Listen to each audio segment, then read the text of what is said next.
Shocking stat of the year.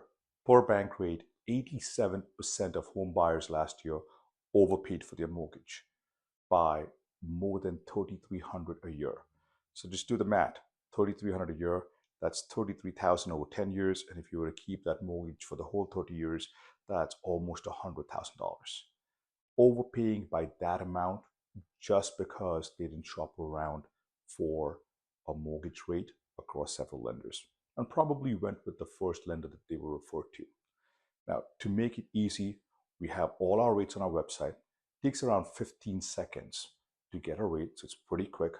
And we always recommend getting 3 quotes.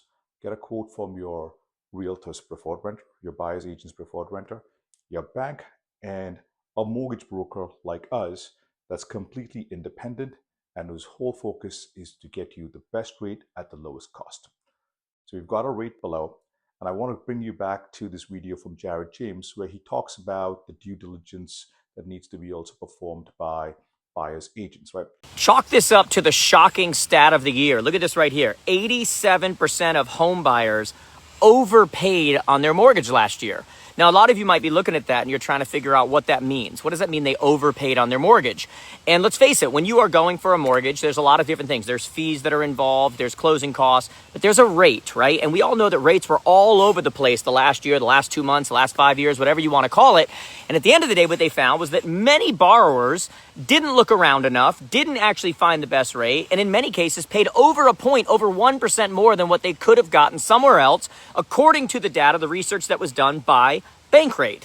And many of you would hear that and you say, how's that even possible? In the world where everything's possible, in the world where you can just type into the internet and you have actual sites that compare rates and tell you exactly what's there, it goes to show you that people are in the economy of convenience. They do what's easiest and what's right in front of them rather than doing the research. So I have messages for both sides, both for buyers and for agents. If you're an agent out there, this is why it's so important to partner not just with one partner, but with many partners, and being able to give 2 to 3 or more options to your buyers so that they can decide who it is they want to use and who it is that's going to give them the best service and who it is that's going to give them the best rate. Because at the end of the day, it changes and everybody's got access to different kind of capital and all of that kind of stuff. But that's part of your due diligence as an agent, is to look out for them.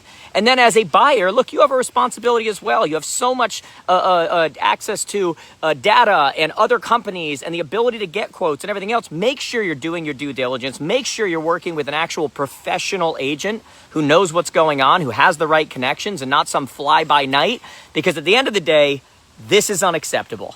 And we don't want to see that happen. And nobody in the real estate industry wants to see that happen. So let's all work together to make sure that at a time where things are so unaffordable, let's not overpay even more than we have to during this time of unaffordability. So he talks about essentially, and the clip's going to follow, get a couple of quotes, recommend a couple of lenders, right? Don't just go with one lender, because you don't want your client to be the one among the 9 out of 10 that are overpaying for their mortgage, because it's due diligence on your end too. And then for home buyers, don't go with the first lender that's recommended. Like I said, it takes around 15 seconds to get a rate quote. Take our rate quote that's on our website with the information that you've provided and compare it to the 2 from your realtor's preferred lender and from your bank, and you see the difference for yourself. Any questions? We have all our information below. Reach out. Have a great day.